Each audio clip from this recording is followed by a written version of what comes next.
თუ გინდათ რომ გასუქდეთ, მაშინ ამ ვიდეოს უყურეთ ბოლომდე. სანამ ველოდებით, გეტყვით რომ ვიხუმრე. რა დროს გასუქებაა, მთელი ცხოვრება აწონას ვებრძვი.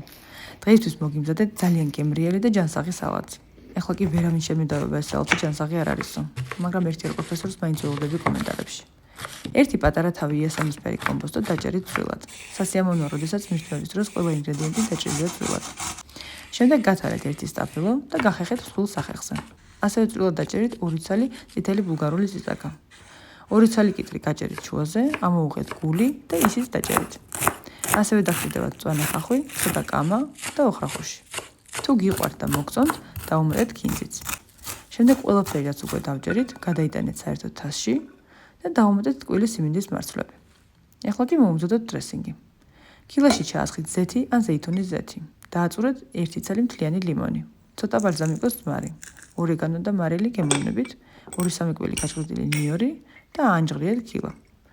მოასხით სალატს, მე კინაღამ დამოვიწყდა შავი პილპილის გამოყენება. თქვენ არ დაგავიწყდეთ. ამოურიეთ და გემრიელად მიირთვით.